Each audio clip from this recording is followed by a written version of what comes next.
Welcome back to While the Leaves Wither Away. We're starting at chapter 16 this time. And last time, well, some serious shit went down. I'll tell you that.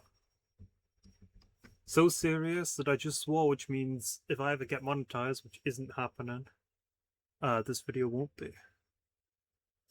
Anyway, chapter 16, The Deer and the Raccoon. Summary.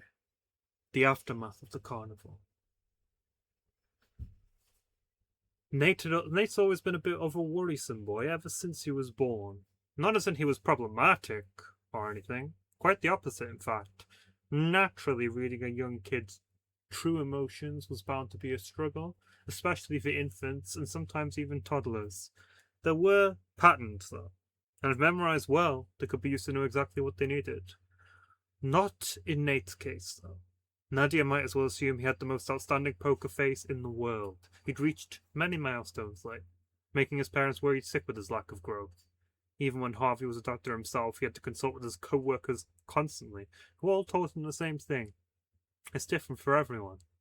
Noah would be running around the house to explore while Nate was still crawling to grab a nearby toy. And aside from the odd babble, here and there, he much preferred to stay silent and observe. Thankfully, by the age of 3, he was starting to come out of his shell, joining in on his sister's endless stories, excited to feel part of it as well. Then she disappeared, a strange rock in the garden taking her place. And he was back to the start all over again. He didn't know how to talk to rocks. Nadia found that aloof, voiceless state lingering from time to time, even today. It wasn't a surprise, really, and it certainly wasn't as frightful as it had been in the past. Her own childhood had days like that, ones where one's gloomier than others stole her desire to talk. It had something to do with her autism, which had been passed down to her son, but even with the known cause, it didn't make it any less saddening to watch.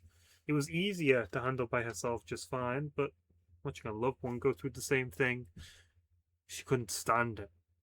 And tonight was another one of those nights, it seemed. Nate, she called out to him after a few taps on the bedroom door, already expecting the silence that would answer.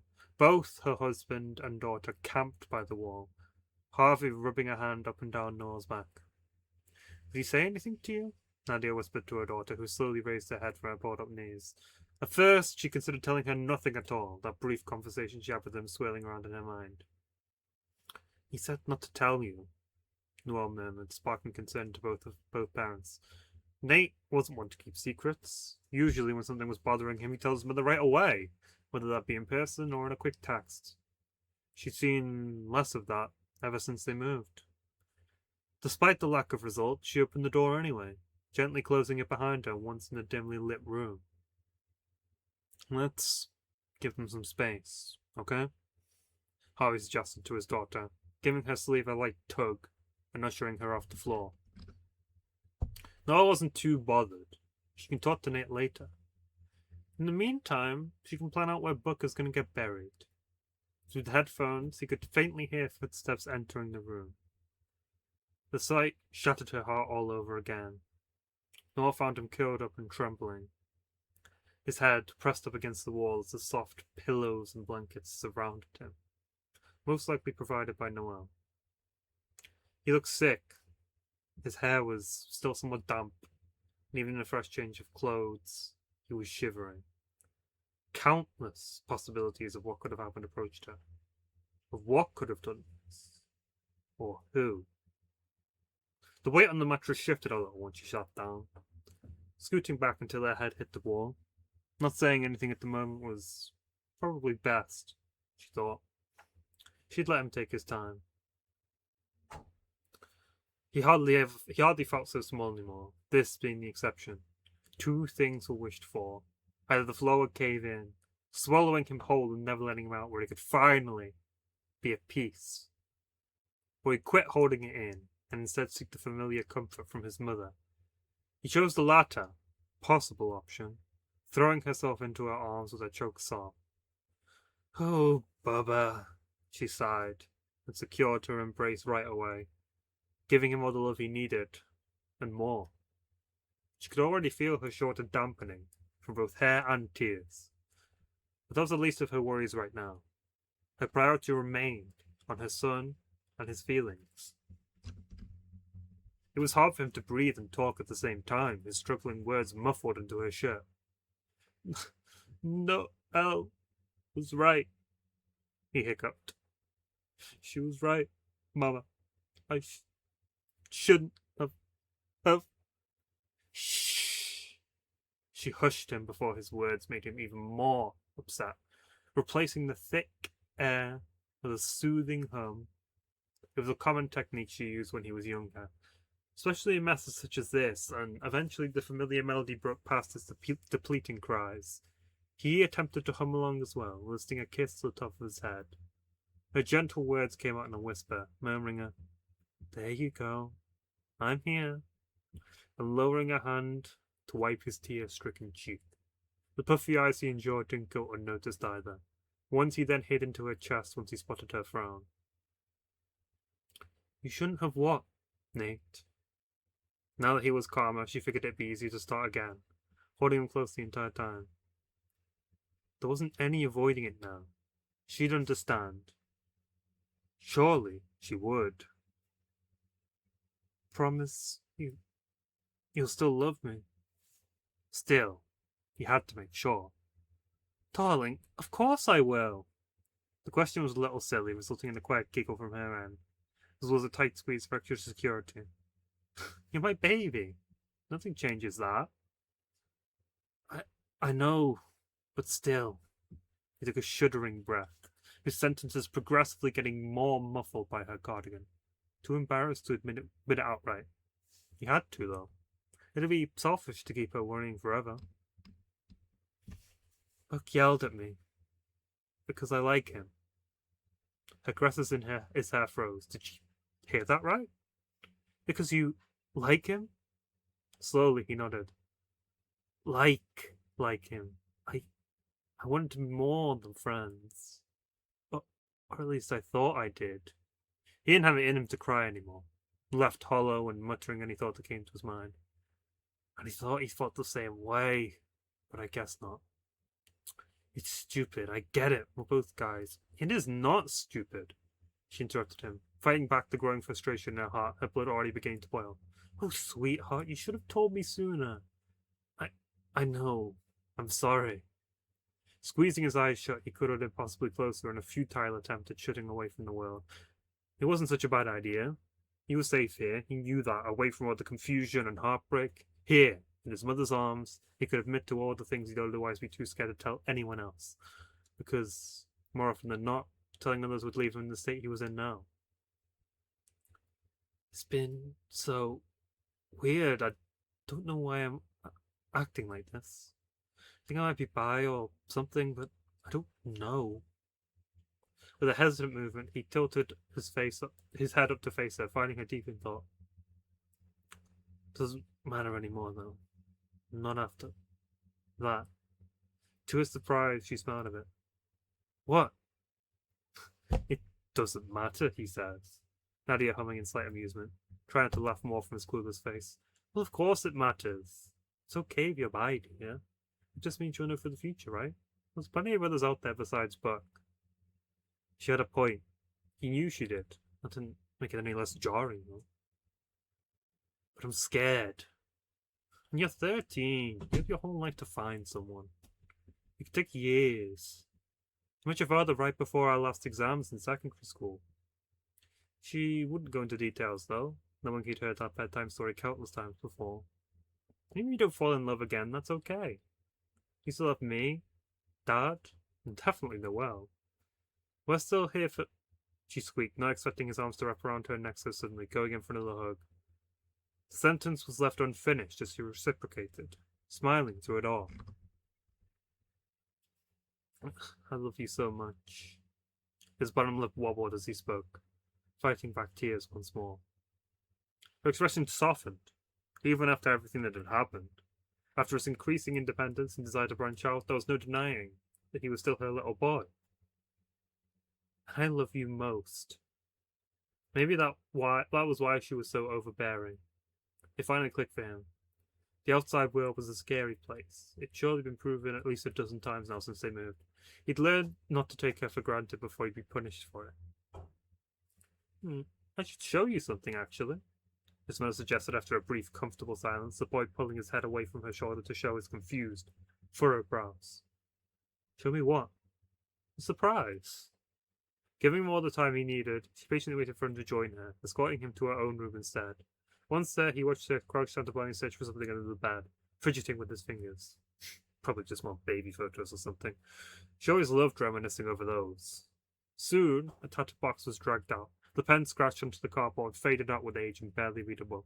Nadia's things, he assumed it read, and upon opening and rummaging through the old belongings, she found exactly what she was looking for. It was the last thing Nate was expecting, watching her pull out the large flag, staring with his mouth agape. I hung this up in my room when I was younger. She grinned, showing off the assortment of pink, purple, and blue. You were idiot of a father, bless him. Thought it was some obscure country I was from. The look on his face when I told him, oh my goodness. But Nate wasn't thinking about that part of the surprise. You're... His mouth widened. Always have been, always will be. I never had the heart to throw it out. He only blinked once or twice. Now all of a sudden he was getting the flag draped over him like a blanket or a cape. Now it's yours. The lump in his throat formed all over again, sending the tears flowing. You don't have to, he sniffled, barely managing a wobbling smile. Shh, I was going to collect dust here for decades. I don't mind, I swear. She shook her head, exaggerating her size and brushing his cheeks once more. No more tears. You're going to give yourself a headache. He whined, chokingly pouting. I already have one. Oh, woe is you, she chuckled. His complaint soon settled, both that and the endless streams. Her son lip shifting to lean against her in a last request for warmth, as if he couldn't get enough of it already. Another suggestion sparked up, his mother glancing towards the bed. You want to stay with me tonight? She asked. If that'll make you feel better.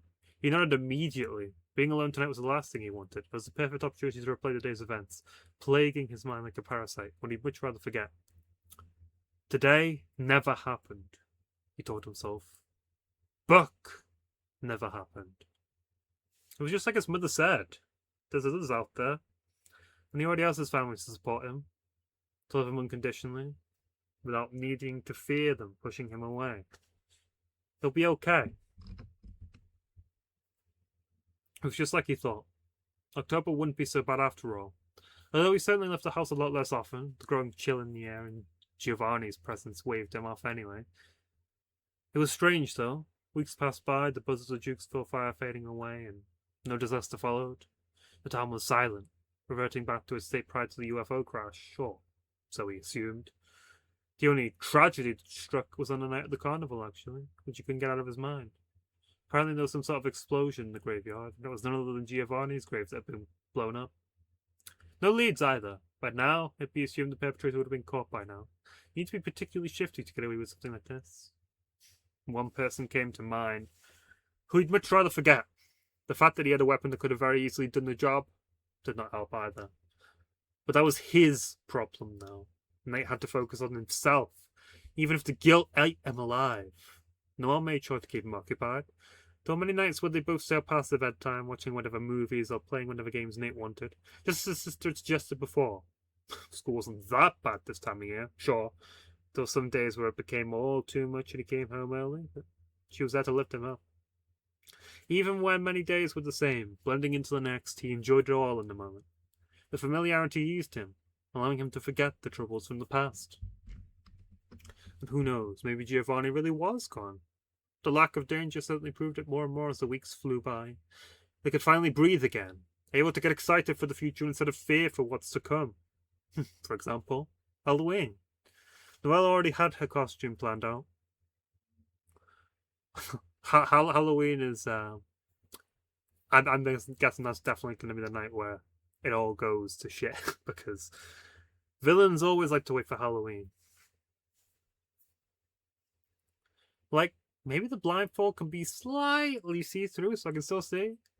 And for the crystal ball, I can just paint over a football. She'd drawn a quick sketch, shoving it in her father's face to ensure he took in all the details. He was a fictional character from a story she apparently loved when she was younger. Nadia read it again read it to her again recently, despite the childishness of both the words and the overall story, but she still loved it to bits. There was a lonely tower in the forest, and inside it lived an even lonelier witch. They didn't have a choice. The evil queen forced this loneliness by making the humans sick. One day the witch met a sick human and decided to stop the evil queen together. Noelle could quote it word for word if she wanted to. If that's a real story, I'm not sure what it's referencing there.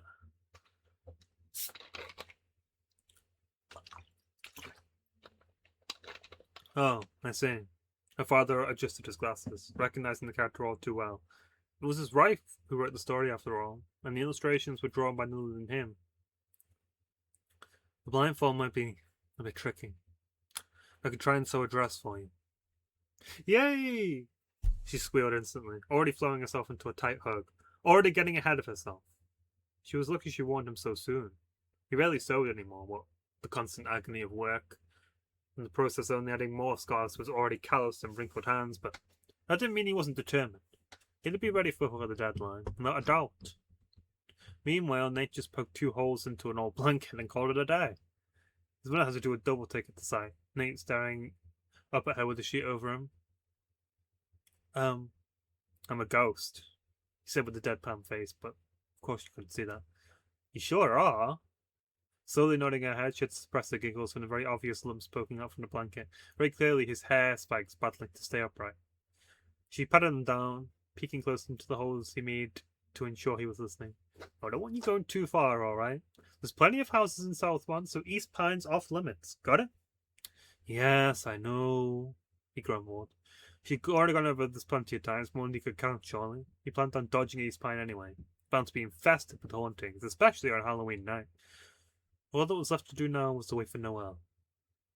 No doubt zombies from the supermarket. She'd be a while yet, and sitting patiently by the mirror while her father carefully worked, curling her hair as gently as he could. She still wasn't keen on her hair dye, and the wig would be too itchy, so they both settled for styling her natural hair instead. Wrong colour, of course, but it was the best option they had. Her dress was far more accurate, to which she felt giddy as she admired it in the mirror. He spent far more time in her office over the past couple of weeks because of that, but she knew not to complain. The end result was more than perfect. The makeshift crystal ball, however, was a nuisance more than anything. She struggled to find a football in the stores, asking workers for the whereabouts, only to stare in confusion as they led her to a completely different ball. And not only worse than when she found out footballs were a completely different thing than BBQ. Yeah, you gotta ask for a soccer ball. She got the soccer ball in the end, though, painting over it with pale shades of blue and purple, adding tiny white sparkles to give it more of a whimsical look. You sure you don't want me to go with you? Her father suggested, handing a few strands of her hair and bringing it up to the curling one. It might make you feel safer. She raised a brow. Where's your costume? I could be an unconventional zombie. His head lifted to the mirror, checking over the dark semicircles under his eyes, ignoring how it hurt him a little to see them for himself. Oh, zombie who eats witchy brains. He placed the wand back into the heat-proof mat. Noelle felt a tight squeeze around her waist, erupting into laughter at the kisses thrown onto the back of her head. Her father making silly growling noises. Stop it! Nope, your brains are mine now. He kept the teasing going for much longer than he should have. Poor Nate had to wait downstairs forever. Until finally, all dolled up, Noelle stepped out of her room. It took him a few seconds for him to realize. You're the witch? From Mum's story, she grinned, bunching up a fistful of the dress to ensure she wouldn't trip over the stairs, her other hand balancing both the ball and the candy bucket. Is that a towel? No, it's a ghost. Right. Strangely, the residents of St. Petersburg were quiet tonight. On any other day, this would be the usual, given the current circumstances with the fires forcing everyone to a perpetual state of paranoia. Curfews were stricter, shops closed earlier, so there wasn't really much point going out at night unless you were up to no good. You'd assume Halloween would open with exception, but apparently not. Many people didn't even open their doors to the sound of the bell. Did everyone get invited on a cruise and never told us? It didn't take long for Noelle to already grow sick of it, staring down the light load she kept in her bucket. Those few strangers that did answer looked surprised and unaccepted, hastily searching for any scraps of sweets they had lying around the kitchen. Halloween does exist in BBQ, right? I think they're just worried. Nate shrugged under the blanket, continuing to walk until he reached the next junction, peeking around the corners in hopes of finding someone. His search stayed fruitless. His mother's words came back to him. Sure, she said not to go to North Beach, but at this rate, the sex was now will be finished in a mere second. And every mart's open 24/7. I still have some cash. He brought it up, piquing the Noel's interest. It's lame, but we can buy sweets instead. That is lame. Despite the complaint, she knew damn well it was the only option they had. Fine, but don't tell Mum or else we won't hear the end of Nate. And by the way, do any of you guys who are watching, do you do trick or treating? Because I mean, I've never done it. We've had people come to the door of our house occasionally, but not too many, especially not in recent years. So we've bought sweets to give out, and then most of them we just had for ourselves. The voice made him jump, both twins parroting each other in their movements as they turned around towards it. It was Buck. He stood frozen, returning the same bewildered expression that Nate shot back, as if he wasn't the one who initially approached. At least he was dressed for the occasion, with different overalls and a straw hat. Nate's first assumption being he was supposed to be a scarecrow, but that was the least of his worries now. What does he want? Come on, Nate. Glaring, Noah wasted no time linking arms with her brother, dragging him away and up the street to North Beach. It's Giovanni, Buck quickly chirped in, making them both stop in their tracks. Noah was the first to turn around, squinting her eyes in an almost mocking way. What? The redhead cleared his throat, his tone sounding a little raspier than usual. He's at the house. Hazeltown House. I saw him. I don't know what he's up to. Wow. Okay. So, let me make sure we are crystal fucking clear with each other right now. She approached, standing on her tiptoes in an attempt to tower over him, only to barely reach his own height. You stood Nate up, disappeared for, what, a month? Without saying sorry? And all of a sudden you're back and you think, oh, it's been long enough, maybe they don't care anymore. And now you're suggesting we hunt down this guy that also hasn't shown himself in ages? Huh? Is that it? It's bad, I know. He tried facing the calmer half instead, barely able to take one step closer to Nate before Noel cut him off, standing in front, protective stance in effect. But why do you think he's been gone for ages? I don't know. Maybe you got a little bored of little old St. Petersburg. He's gone off to start fires somewhere bigger. Right, even though I just saw him not even a mile from here. His eyes roll, allowing the tension in the air to hang with the silence. He was talking to a brick wall, though. He knew he was, and his dismay didn't have a clue how to break past it. He let them go, continuing their trek to the store, leaving him in the dust. There was nothing to worry about, though. Their minds would be changed soon enough. He knew that. Do you think I could have got away with punching him in the face? Noel suggested out of nowhere once they got back home, returning to the comfort of her pajamas instead of the witch costume. Not that it wasn't comfortable, she just didn't see much point in wearing it for the rest of the night. Halloween in St. Petersburg sucked. Nate never answered, though. There was a fog in his mind that rolled in, clouding his better judgment and ability to respond. All he could do was stare at the floor and thought, his sister bit her lip. Nate? She left the mirror alone, previously checking over herself, instead shifting to sit beside him. Are you thinking about the carnival? Don't say that. Right. Sorry. How could you word this then? It seemed to be reduced back to that sorry state, the exact same one he'd suffered after what happened that damn night. Slowly, she leaned over so her cheek rested on his shoulder, providing a gentle weight. He's talking, Bo. You know he is. That's the thing. Nate's lips trembled, unable to utter the words he wished to say. He'd always acted that way, preferring to allow others to speak for him, avoiding conflict like the plague and simply going ahead with decisions others chose for him. In short, he wanted to believe, but he couldn't be filled with malice, not entirely. Not after everything they'd gone through, told each other, those raw feelings he'd expressed mere minutes before their separation, just as real as the anger that came with it. That in itself only confused Nate more. He had to get to the bottom of it, or else it will continue to eat him alive. I need to talk to him. What? Dumbfounded, Noel was so starstruck by the idea she nearly accidentally let him leave without another word. Whoa! Nate! You don't need to do anything! She sprung off the bed to grab his arm, preventing him from passing the doorway. Stop feeling so guilty, okay? It was his fault. All of it was. So if anyone's supposed to be talking, it's him. He did. And then you dragged me away. His tone carried more heartache than frustration. Just, it's nice of you defending me. Thank you for that, but I actually want to talk to him now that things have calmed down. Taking another step, Noel's grip on him loosened. Nate extended his other arm to give her hand a squeeze twice as tight. He won't hurt me. I trust him.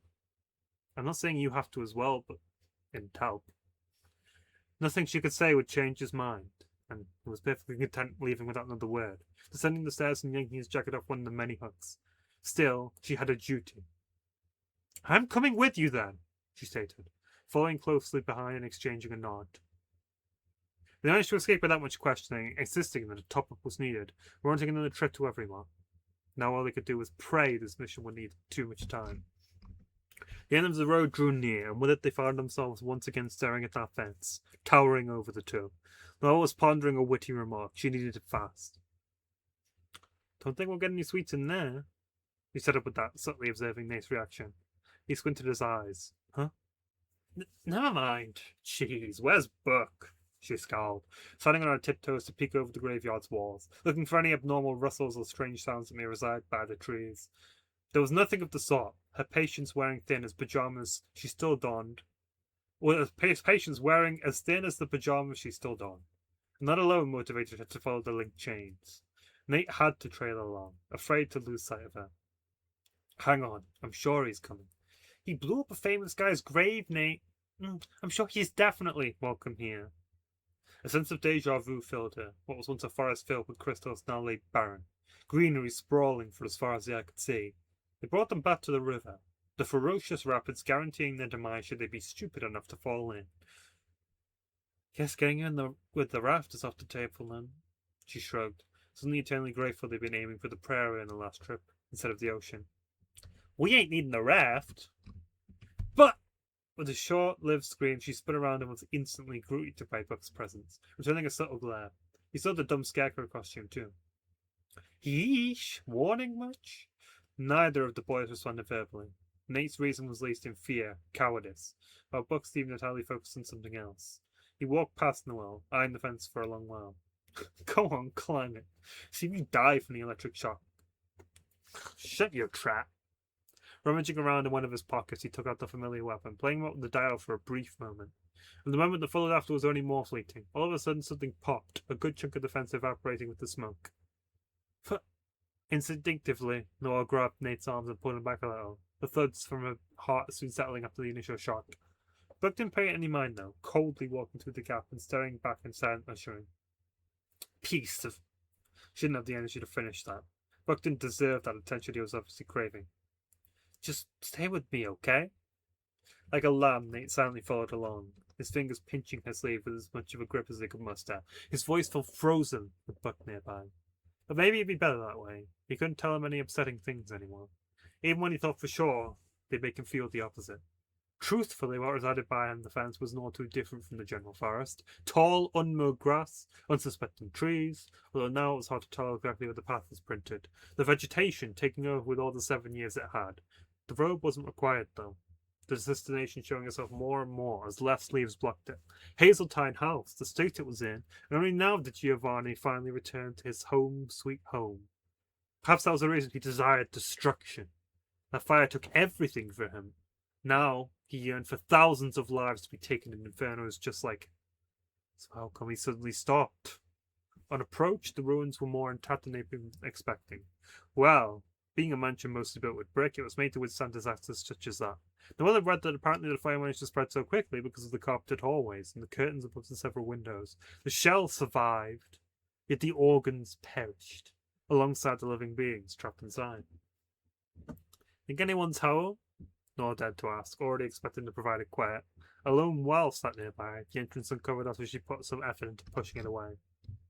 Nate stayed listening. Buck's footsteps from behind couldn't be ignored by the heaviness of his boots, the boy allowing the twins to see the manor for themselves. That was Noel, though. Distinct taps to his own thigh. Seemingly a fidget, yet Nate recognized the pattern all too well. Dot, dot, dot, dot. Dot, dot, dash, dot, dot. Dot, dash, dash, dot.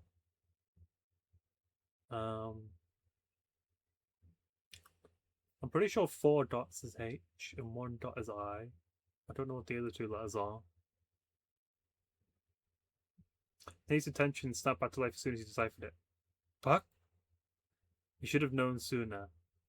How stupid of him.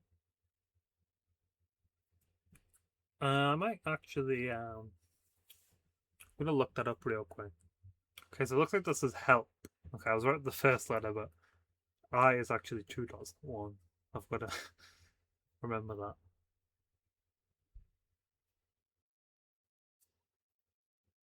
Nate's attention snapped back to life as soon as he deciphered it. Buck? He should have known sooner. How stupid of him. A force pushed them, feeling like human palms pressed up against their backs, toppling into the pit. Their echoing screams still weren't enough to pierce through his cold, empty eyes. Chapter 17. Hazeltine. Somebody within the walls of Hazeltine House. Remnants of the past survived the tragic fire, some more human than others. Warning. Okay, well, there's your warning there. Attempted suicide. In this and the next chapter. So, yeah. I mean, this is because you do go to Hazeltine Mansion and Yokohama 3. Nowhere near as dark. It's actually quite a fun and silly experience.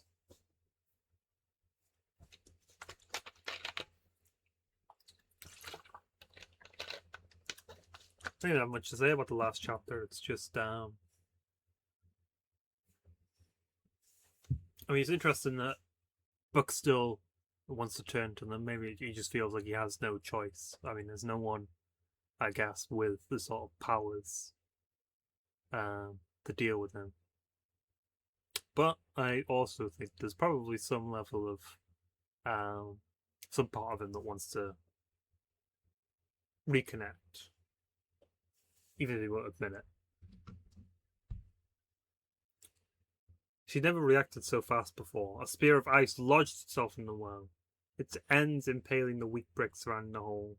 Stones crumbled from the cement, falling into the pit below, and Noel gave it her all to ensure they wouldn't follow the same fate. Her hands were slipping, though, struggling to secure its grip on the icy surface. Nate's arms hugged her leg while he dangled, so that wasn't helping either. Shit! She hissed under her breath, trying her hardest to control that while juggling everything else on top of it. Her eyes darted around, landing on what she begged would be saving grace. Nate, see that rope, yeah? Hesitantly peeked an eye open, following her gaze to the hanging bucket. It must have been for decoration. The Hazeltines would have needed to fetch water this way like peasants, but that didn't mean it wasn't usable. Grab it, go! Please, my hands are slipping. Eventually her body didn't feel so heavy anymore, and her irrational plan could rise to the surface. Noelle? Her brother squeaked when she allowed herself to fall, hands flayed out and snow emitting from the palms. The bucket tied to the rope registered a sudden weight and began its descent as well, slowly increasing both speed and Nate's terror. Ah! A powdery blanket waited for them at the bottom, Noelle landing first, only able to breathe a few seconds before Nate came tumbling down. Ah! He'd fallen right on top of her, knocking the wind out. Sorry. Once grounded, he scrambled to get up as soon as he could, still sitting petrified. She didn't blame him, needing some time to process it as well. All they could do was stare helplessly at the far night sky.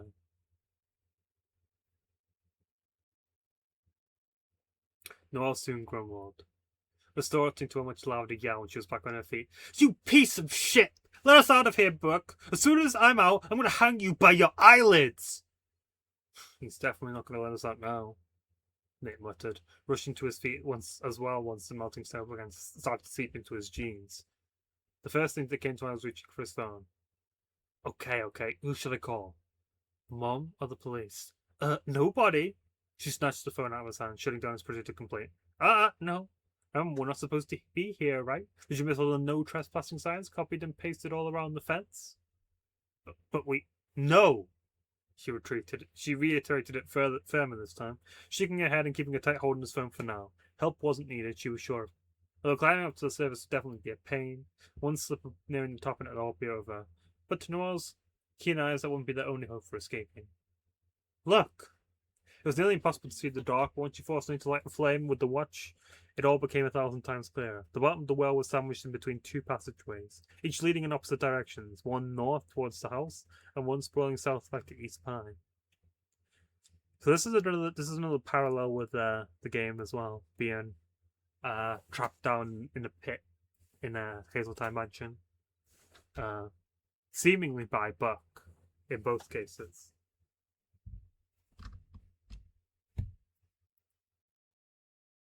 Emergency passageways, though it seemed like no one thought to use them on that one night. Come on! She led him into the north tunnel, guiding his wrist to illuminate the way. Escaping to East Pine was an option provided on a silver platter, yes, but they still had an issue to solve, which waited for them back on the surface. Giovanni can't make it out this time. Before long, the muggy, humid air of the well was replaced with a hollow ambience, a charred carpet laid out instead of the usual wet concrete. Creaking stairs were just ahead too, leading up to the cold hallway without a speck of life. Not even the rats wanted to come here. What's that? After a long while of uneasy quiet, Nate spoke up about the crates by the lone door they approached, lodged into it like a barricade. Dunno, maybe someone's already been here. I saw graffiti on the walls outside. Something possible. Nora shrugged, tearing her hand away from him to attempt to shove. Grunting as the boxes refused to move. Holy... What's in these? Too heavy? Yeah, no, duh. Hang on. Swiftly giving up, a much more vicious idea went into motion. A quick icicle summoned into her palm. The frail would never stood a chance against the blade. After a few more stabs, winting at the planks falling onto the floor, she reached an arm in to grab the handle from the other side, forcing the door open. From here on out, she demanded silence, raising her finger to her lips for Nate to see.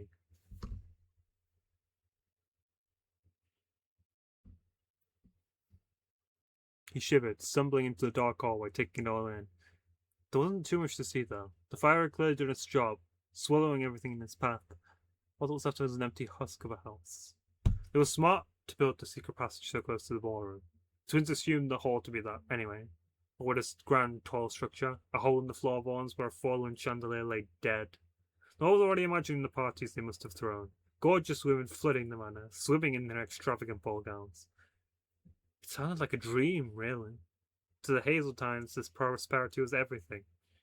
The house provided the epitome of excellence. From factors as large as the murals kissing the ceiling, to small qualities like one dance out of a dozen.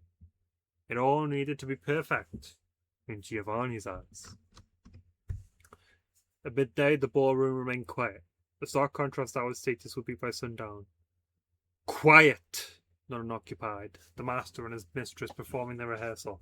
If not for themselves, then for the guests later that night. No, all critiques were allowed to be heard. All mistakes were allowed to be seen. Your coordination is wrong, he huffed. What, drinking already? His gruff tone never failed to make her feel ill. No.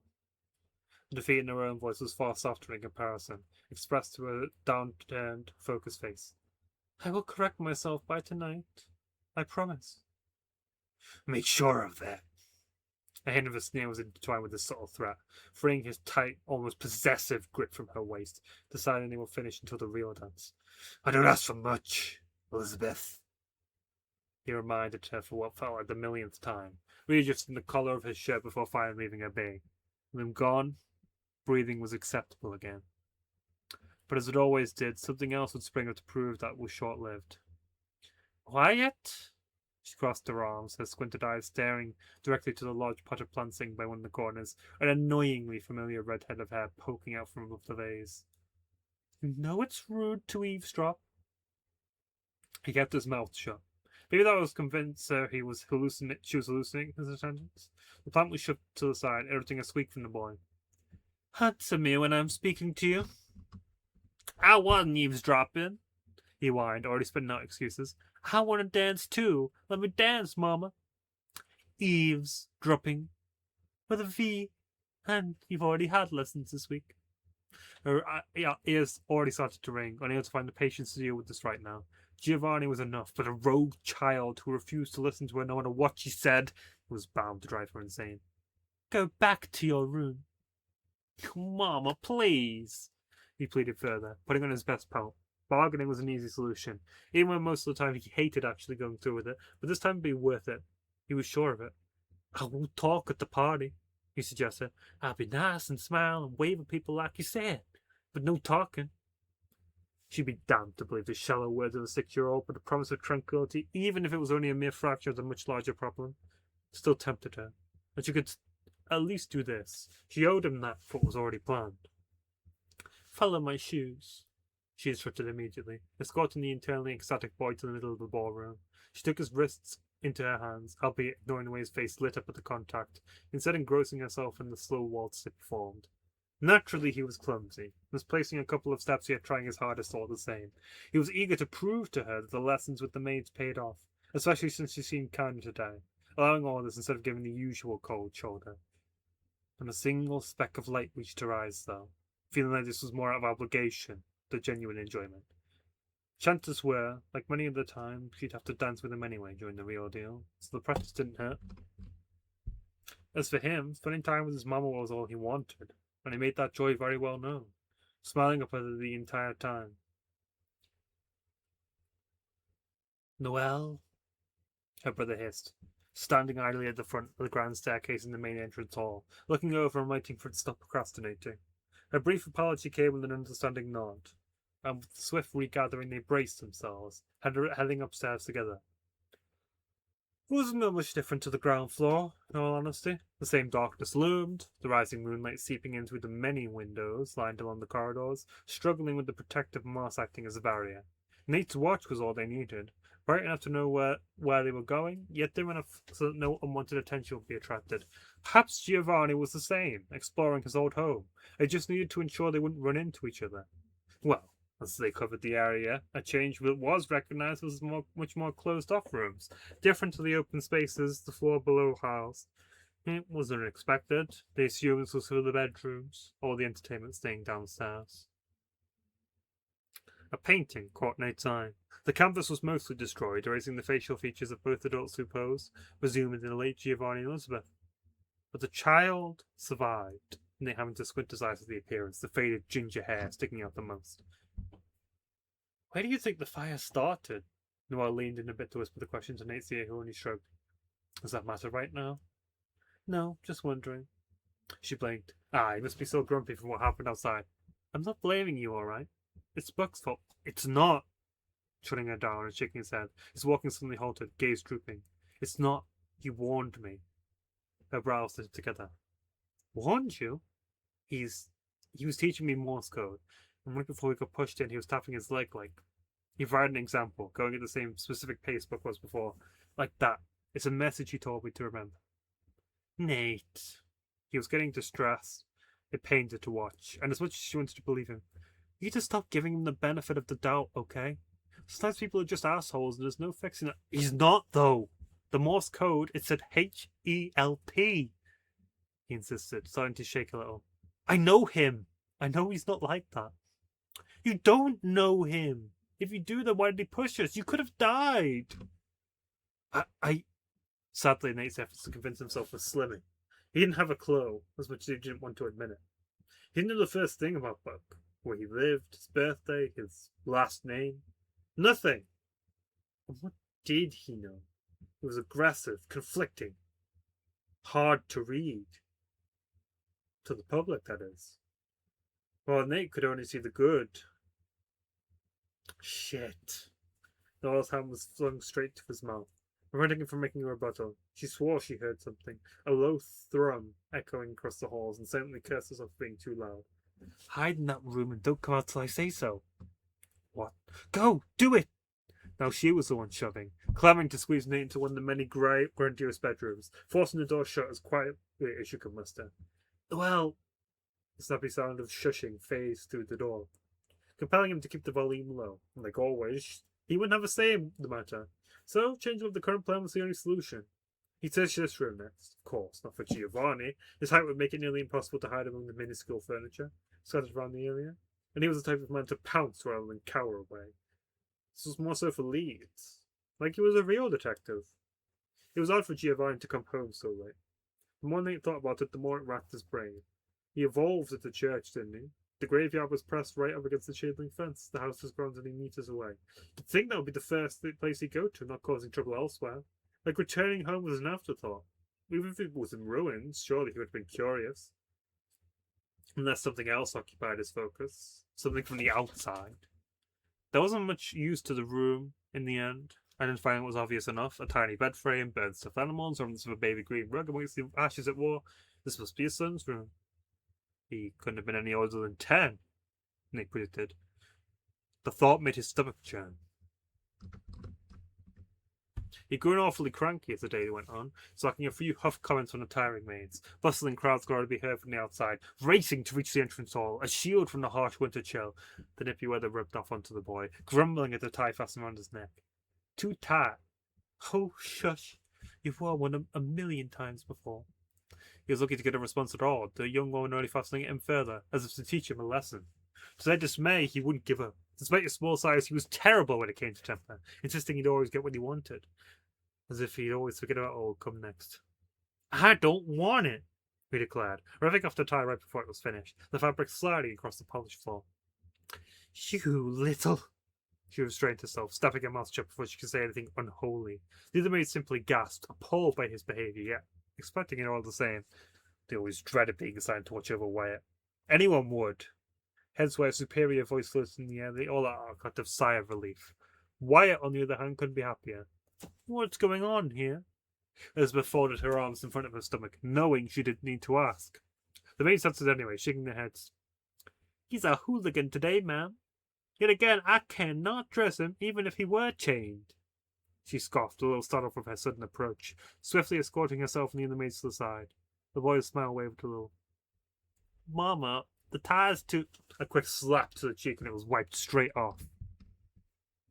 Say sorry to the maids, Elizabeth ordered, nodding to the other woman who stood and did nothing. Okay, I just did something really stupid because, my dad interrupted me. And then I put it on mute, and then I started reading again while it was on mute. Luckily not for too long. But, let's continue. Say sorry to the maids, Elizabeth ordered, nodding to the other women who stood and did nothing. You're being naughty again. It wasn't even that harsh, she told himself, that I couldn't stop the forming whines and sniffles. Her glare hardened. What, do you want Father to come in too? No, he cried out, silencing himself in a flash. All of a sudden the tie was his top priority, scurrying to crouch down and scoop it into his arms, holding out for his mother to take. When she only stared, bringing out another frown on him, he turned to the maids instead. I'm sorry.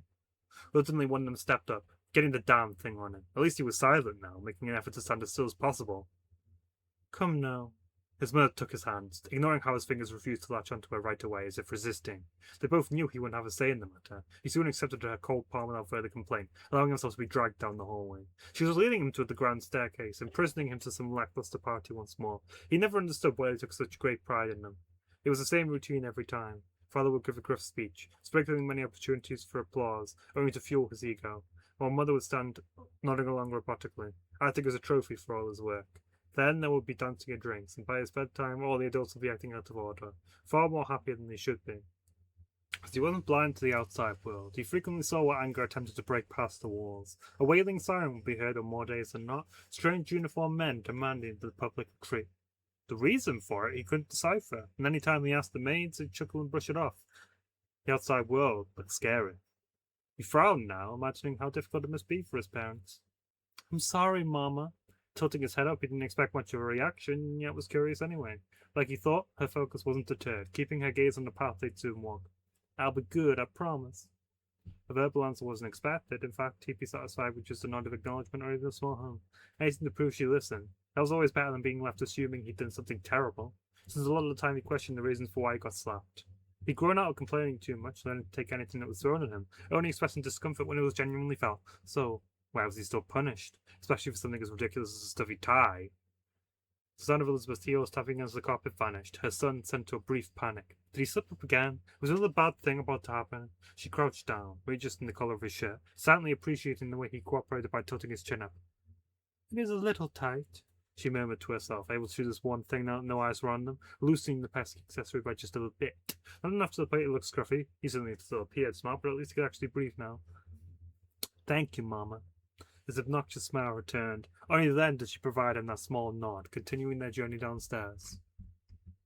As expected, meticulously sticking to his routine, Giovanni stood by the main entrance, shaking hands and happily greeting every noble man or woman who walked through the front door. Given past scenarios, the boy expected his mother to scoop him up into her arms, plastering a smile onto her lips as she walked down, joining her husband and allowing him to do all the talking, which is why he was surprised to see her so still. Mama? She appeared to be glaring, and even after he gave her hand a tight squeeze, it wasn't enough to bring her out of that trance. Subtly, she let out a heavy sigh. Wyatt, crouching down behind the railing, watching him do the same, her voice remained low. You know Father's speech, yes? Before the dancing starts? You know how you always stand at the front? I do. He nodded frequently. Every single party hosted needed a speech somewhere in the middle, giving Giovanni the full attention of the usual hundreds, as if he couldn't get enough of it. He was obsessed with it, and his son couldn't pinpoint why, given it was the same empty promises about his charity every single time. Well, I know how you always get antsy when it drags on for too long. She frowned a little, which was swiftly copied by him. And you've heard it many times, so don't come to the ballroom to listen, okay? He blinked. Huh? Okay. Yet he agreed either way, sounding a little too cheerful. I'm serious, Wyatt. Her tone grew firmer.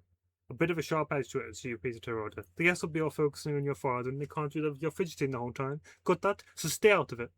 Oh, so he was getting told off. Yes, Mama.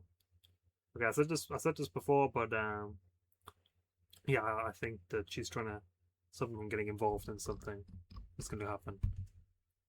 Not telling him off. Why are you on the floor? Elizabeth stopped for a moment. Swinging around, it was exactly who she expected. Giovanni stood towering over them, his hands in his pockets and a faint glare staring at his face, staining his face. She was stammering, quickly rising to her feet and brushing off anything that might have stained her lap. I was going over the waltz routine, is all. He knows it. You know he knows it. I was making sure. He scoffed. We don't have time for this. Come on, they're expecting you.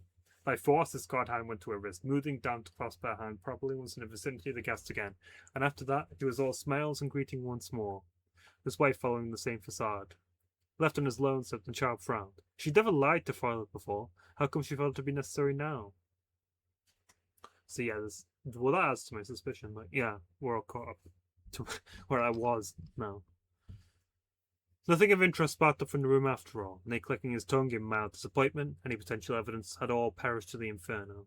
Many windows lined the walls, remnants of smoke still staining the panes even now, the outside world barely visible. Nate discerned the overgrown garden, any surviving flowers hardly holding on amidst the threatening vegetation from the forest, bringing only destruction to the once elegant grounds. A pond sat in the corner, its waters holding a tint of green, and a strange rock poked out from above the tall grass. Strangely, it was all familiar to him. It wouldn't hurt to take a look. As for Noelle, she was beckoned down the hall, putting trust in Nate's immobility and moving from her post. Both her hands were occupied, carrying icicles in her palms, and when the lack of light was bothersome, she made do with her wit alone. The faint moonlight was all she needed. Don't know why it's all familiar.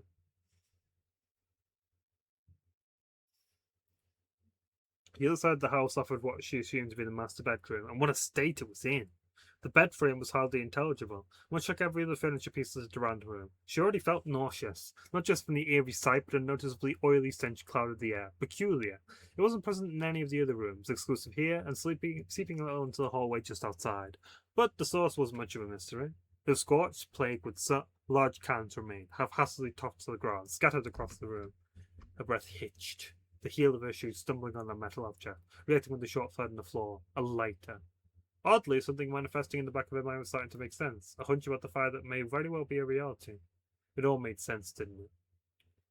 To her dismay, it did. It clicked. The crates blocking the secret passage, too heavy to move for the average human. Only the strongest could stand a chance. And a lighter, and the oil cans, and... Found what you were looking for? A colour drained from her face, teeth chattering with every attempt at speaking. It was you? It was easy enough for Nate to leave the house. He'd get into trouble later. For now, a sense of uneasiness clawed at his skin, seeping into his heart and weighing it down to sink. Buck had never left his mind since they dropped into the well. On paper, it was unforgivable, the sequel to a betrayal he should have already expected. Haunted with the memory of the Haunted with the memory of the carnival even after all this time, Noelle only saw it as further reason to despise him, whilst their parents expressed calm disappointment, maybe a hint of anger as well. But Nate was completely and utterly sick, unable to find it in him to hate him, the cause of all these conflicting emotions, luring him into hunger and craving for the minimal affection the redhead was so hesitant to provide. He was kissed once, he tried telling himself. It was only a gentle peck to the forehead, a familiar action he got used to several years ago. So much so that it now felt like an obligation. So to receive it from him was a different kind of care, and he hated himself for yearning for it. After all this time, he'll find him. Then they can finally talk. Nate navigated through the tall blades that completely taking over the garden, only just able to identify the stony path, now lined with moss and brimming with decay. His first guess was that Brooke retreated, a choice he wouldn't blame him for. Or perhaps he wasn't too keen on leaving the twins entirely, instead of sheltering them among the overgrown outskirts. That and a large stone interested him. One he quickly identified as the grave, his shoulders sagging at the sight. Wyatt Hazeltine. 31st of October 2010 to 17th of February 2017. It was the son. The little boy he'd seen from the painting laid to rest, and a lack of care and upkeeping was a clear contrast to that of his parents, aside from the explosion. Perhaps it was their son's way of revenge. Even in life, Giovanni wasn't known to be the kindest. Or maybe. A low rustle sparked up from behind, Nate's head jolting to the source. Buck? His attempt at being sneaky failed. They now stood face to face, just like Nate wanted. He didn't like it, but his breath quickened, if not for the fact that Buck had apparently changed his costume, now sporting a strange red suit and shorts. It was his unreadable face. He didn't have a clue how much he hated him now, if at all. But Nate didn't hate him in the slightest. Buck, I didn't mean he knew where to begin, though, stammering and tripping up over his own words. Are you okay? He set up for that, taking into account the bruise on his cheek. That certainly wasn't there when they first arrived. What's going on? Agonizing silence filled the air, Buck's head drooping to instead face to floor. Nate couldn't say it wasn't expected. If it was him, he wouldn't know what to say either. Still, he needed an answer, and he needed it now. I'm not mad at you, he started, clearing his throat. I'm not. I just want to know what's going on to make you do that. But both that and the well. Even when he refrained from specifying what that was, Buck knew. It was all he could think about ever since it happened. Are you in trouble? Nate suggested. You said help in Morse code back there, right before pushing us in. You could tell me, you know you can. Yeah, he never did. Instead, drifting his gaze over to the pond. Nate found himself glancing as well, unable to piece together exactly what it was the redhead was thinking about. He had a pattern of disobedience that day, one that stood out much more than the others before it. Often the house had a way of sealing it, preventing any criticism of the young master to be considered by the public eye. To them, he was an angel, a noble heir to his father's fortune. To his father, an embarrassment. Hence why he hardly bothered to tend to the child, leaving that duty to the poor maids, as if they had a clue on how to negotiate either, left with an unruly brat who only knew how to be hyper or horrific. Most days it was best to simply lock him in timeout, allowing him to scream it out while bathed in isolation, accompanied by nothing but the cramped walls of one of the many storage closets. And every time he'd forgive them, no matter what, as he prayed for forgiveness from them as well during the inevitable confession. This time he'd be sneakier, he thought. His mother's word intrigued him, compelling him to ponder. He'd slipped away from the party's uprising a while ago now, after brief introductions and faux smiles, restraining himself from biting a guest's hand after it had pinched his cheek so suddenly. Being small was usually the worst thing in the world, but now it only benefited him. The top deck of the ballroom held very few attendees, most preferring to delve into the action below. The boy saw no issue in this, identifying plants and drawers lined against the wall, swiftly choosing one to act as a shield. He knew the routine by heart. Any minute now a glass would clink and a singular voice bellowed for all to hear. This is not just a social gathering, but also a celebration of our efforts, of my hard and imagination. His arm extended out, gesturing to his wife. Anne Elizabeth's performance, constantly producing the means to make our goals a reality. We have never been so close. Today, we dispose of St. Petersburg's litter. Tomorrow, we eradicate all the space junk currently polluting our beloved atmosphere, for they are watching. And as mortals, the least we can give back to them is a universe free of scum. As expected, his audience applauded and cheered, only having eyes for the boisterous centre. The boy would rather watch anyone else, which is why when he spotted his mother slipping away, silently leaving the ballroom without a single care from the crowd, did he frown at the sight? Mama? Springing to his feet, he returned to the grand staircase, his hands spread out while descending them to brace for the possible fall that never came. And once at the bottom, he saw her down the corridor, her long dress all he could catch before the back door closed. The garden was empty at this time, the party usually only moving outside once the sun was started to set. The guests attracted to the orange glow like moths. So finding his mother escaped early, basking in the fresh air despite the sky still being light, her son only groused confusion. Though it wasn't uncharacteristic for her to seek solitude. Many times he would beg for the smallest act of attention or acknowledgement, be greeted with a hum or a nod, and they wouldn't talk to each other again for the rest of the day. But today was different. They had a dance scheduled later, and she certainly could not do that if she was too busy smelling the roses. So when he got up on his tiptoes to creak the heavy door again, stepping out onto the earth, that turmoil only reached further heights. A large pond sat at the corner of the grounds, one he was often reminded not to come close to in case he fell in, so he was nothing short of perplexed when he found his mother sinking into the centre. At first, he assumed it to be a dream. That was another case of the storage closet again, passed out from tears, whisked off to a fantasy only his mind could comprehend, while his heart ached. The perpetual doom of the pond feared him, no doubt, and with that it conjured up the strange hallucination he now had to endure.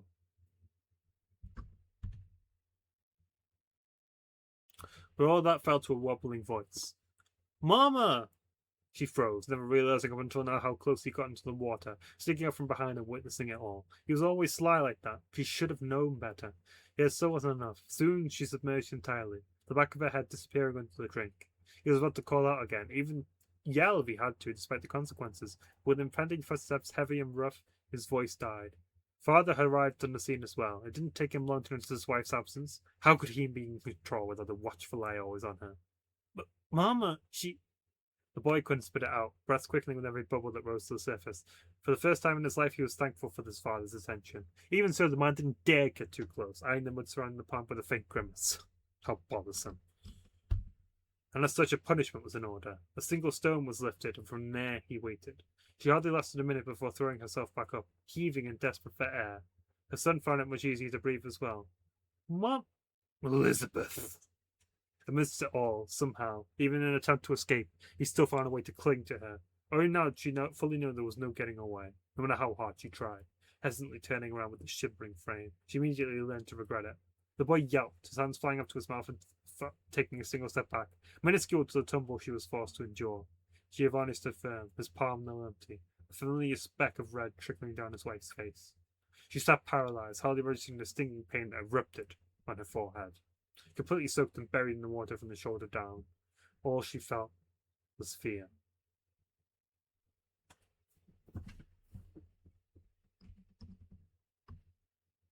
Slowly, her husband raised up a hand, beckoning for her to take it.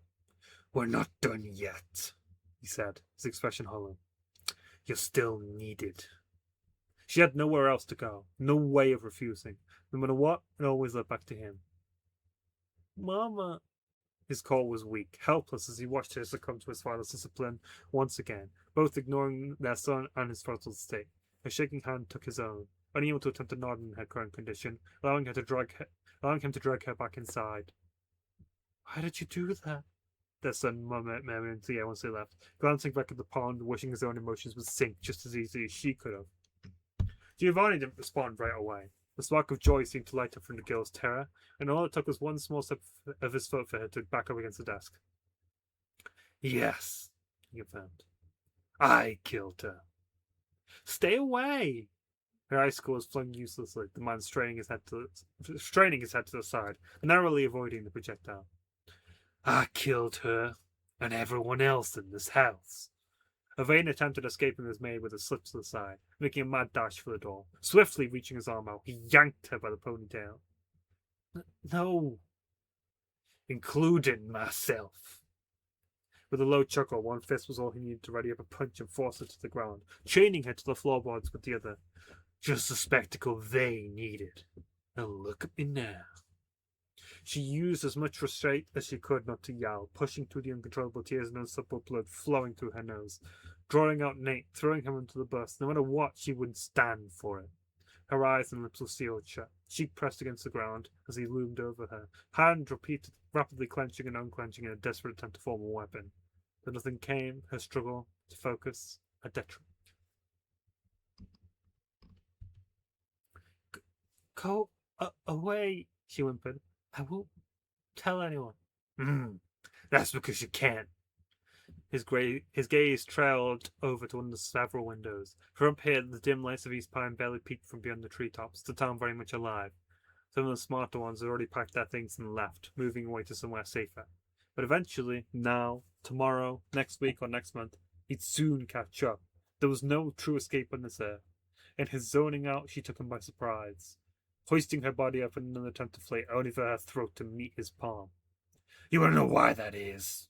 He snarled, his smug persona completely replaced with something more sinister. The back of Noel's head hit the floorboards once again, throwing it out of dizziness into her system. Because there will be no one else to tell. Those people out there, those who wronged me, mortified me, threatened to terrorize my home. You think I'll work to the bone for my position only to face perpetual torment? I don't. I promise. Please. She heaved, struggling to maintain eye contact, her vision beginning to blur. Please. I will bulldoze this town to the ground. No. This town and everyone you hold dear to you. Your brother, father, mother, everyone. The inferior human race and the decrepit minds will fall. And those who stand superior, who will withstand a permanent death, reincarnating into us powerful yokai. What better leader is there than I, who experienced it all? And with a following so grand, one immune to death, with a growing heir to boot, I can't think of anything less beautiful. The gods cannot ignore me any longer. Noel couldn't muster words for quite a while, filtering with each threat he promised to her, one standing out far more than others. An heir? What? But he'd already had enough of her, tightening his grip around her neck, lifting her up to only slam her back to the ground. Only then did it all go black, forced into silence. His belief was a bluff. Immortal yokai did not, in fact, exist, as much as he wanted to believe it. Some grew resistant to specific factors more than others, sparing them from the pain they enjoyed in their final human moments. So in theory, a yokai could live forever, if they were careful enough. That will to live would certainly dwindle should they be immobilized.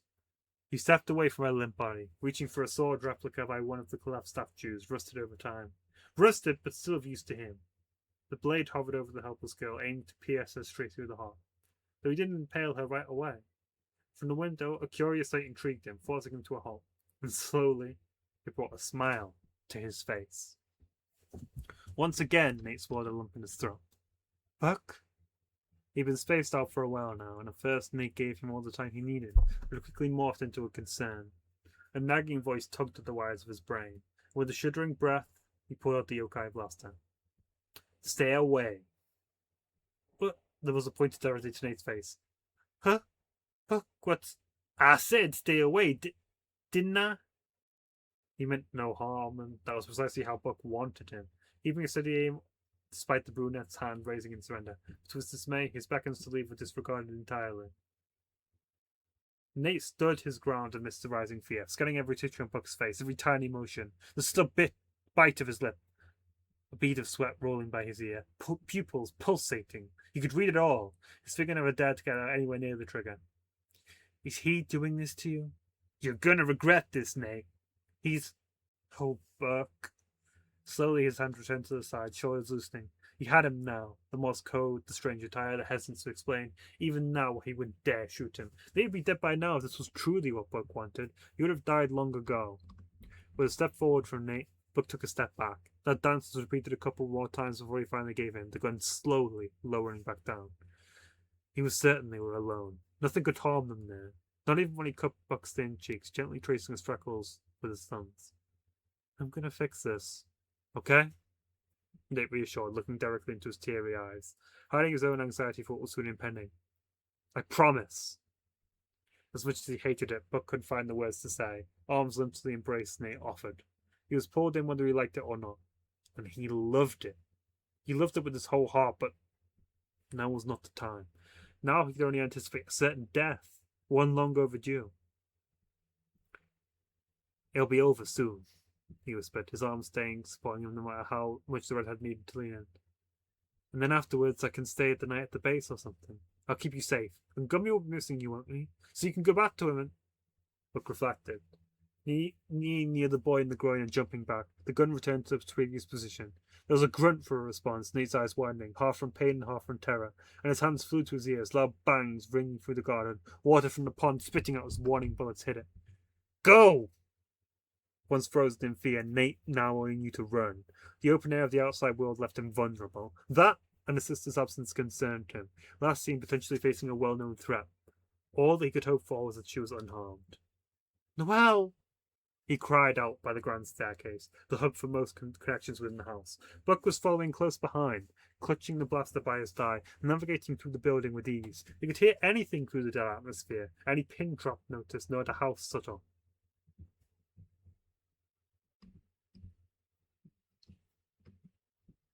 Which is why when he heard sneakers scampering up the stairs, he knew exactly where they'd go. Nate peeked into each and every room he found, calling out the same name every time. Noelle! He'd gone against her wishes, making as much noise as he could, but it was all for her. Even in the confines of Giovanni's office, it reached her. She stirred from her slumber, slowly registering the muffled voice echoing through the corridors. Nate?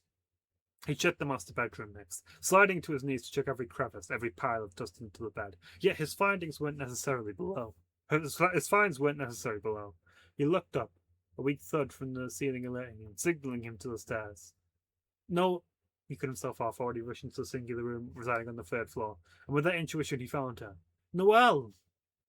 Her mouth hung open in an attempt to respond, still out of it from the earlier attack, resorting to clinging to him once he ran to her side. Nate! It's okay. I'm here. Panicking, he held her up in a half-sitting position, letting her lean as much weight as she needed. Exhaustion still evident. A dark bruise was forming by her neck, what he winced at, and the possibility of her struggling to walk at the moment was a little more concerning. Was this Giovanni? The son of a bitch! Ugh! Hey, stop that.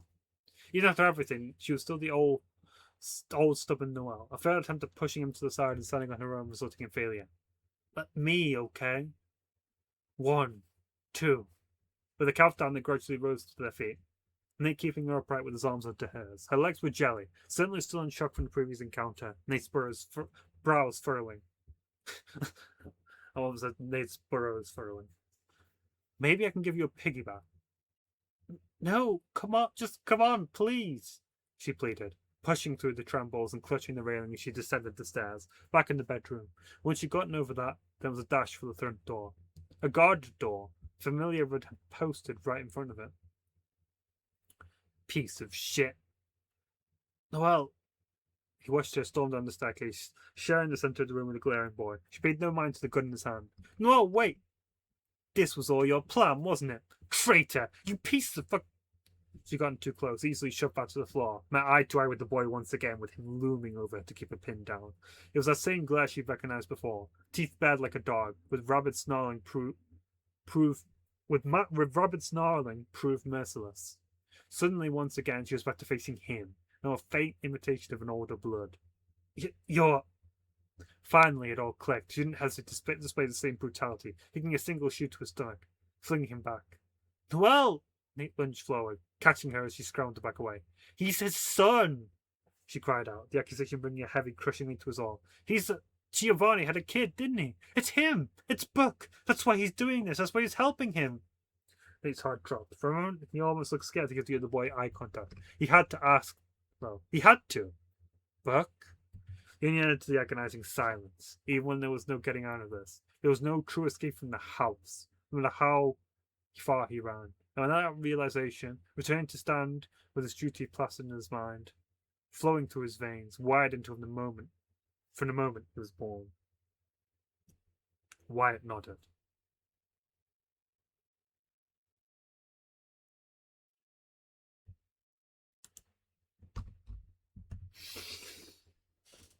Well, that was something. I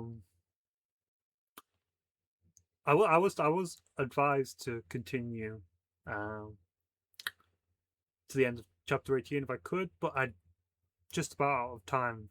I'm glad I managed to get this chapter finished in time though.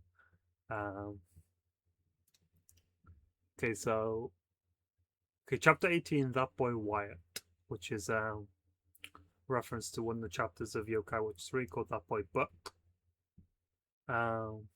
And the summary is confessions, confirmations, and resolve. I actually don't think that was a bad point to end on, though, because we finally get the confirmation. And the original name Wyatt, if I remember correctly, that was an early translation of his name for one of the mobile games, Yokai Watch Wibble. And that was obviously made book, but we've got it recontextualized here. But yeah, that is the end of this video for today. Thank you very much for watching, and I'll see you next time when hopefully they manage to get out of this tricky situation they're in. So see you then.